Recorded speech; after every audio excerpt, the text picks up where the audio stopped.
America, the congressmen don't respect us. The congressmen are making millions of dollars outside their government salary. Where do you think they are getting these millions of dollars, and why? The congressmen have taken taxes from us and ignored many critical needs of the country. They talked about inconsequential topics during times of critical stress the countrymen were bearing. We have public knowledge of weather modification using laser machines and chemicals in the atmosphere. That means our government has weather machines. Next, the congressmen are telling America that we have holes in the ozone, and all of these destructive weather systems are from global warming.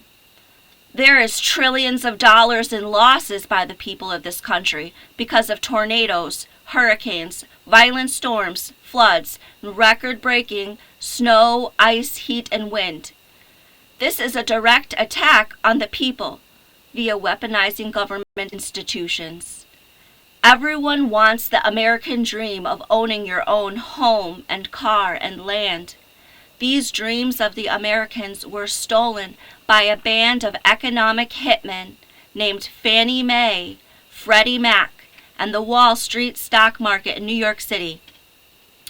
The massive destruction of the equity of the country culminated into a 2008 banker bailout.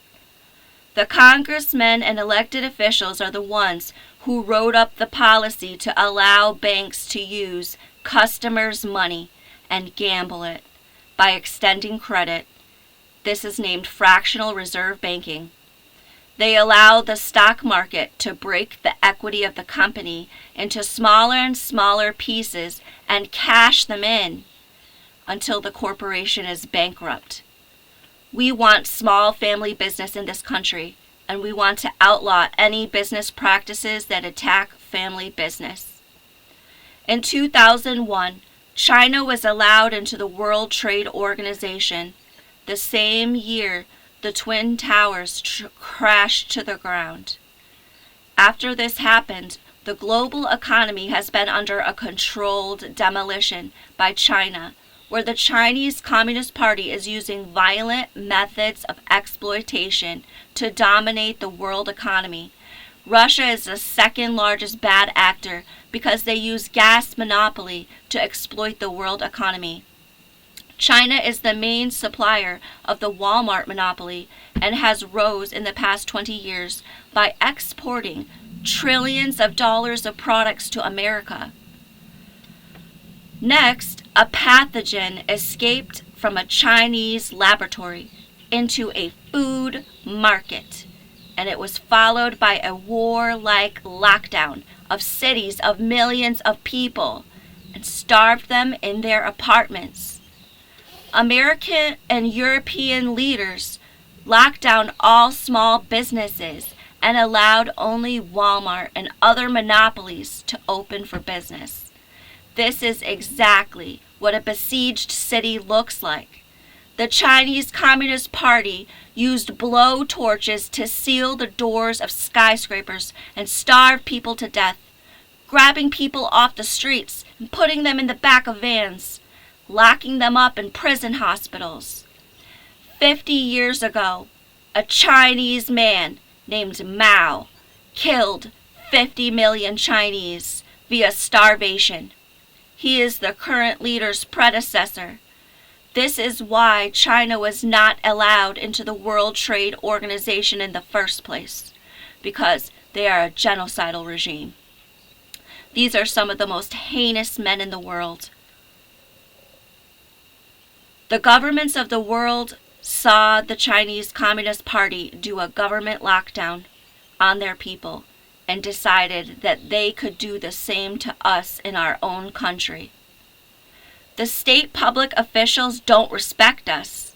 They have acted treasonously against us in clear and public events.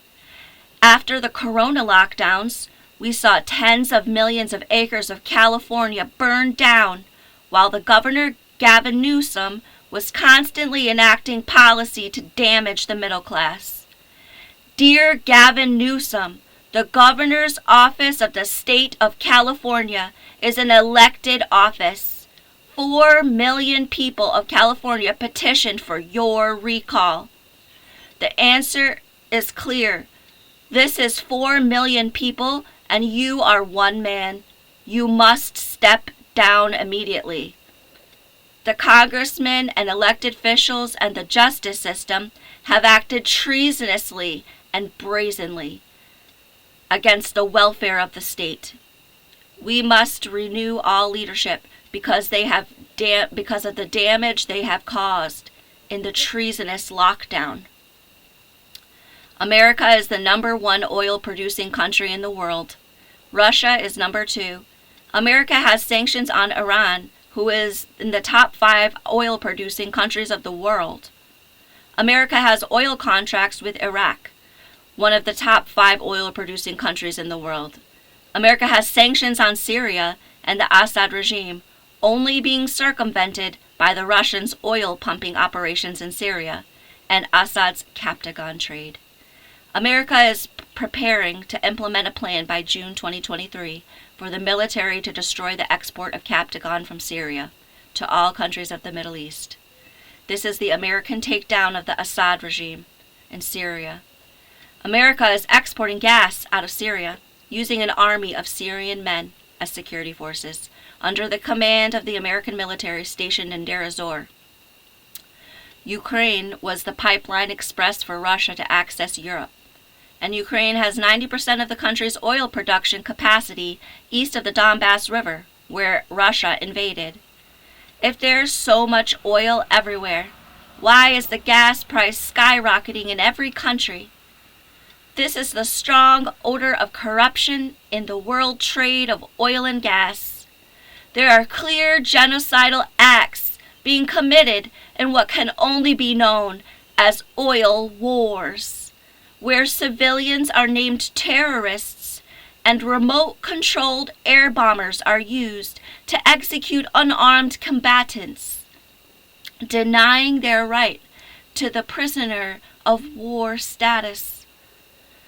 The designation of terrorist is a military terminology, and it has no place in our justice systems. No government in the world has the right to name anyone a terrorist.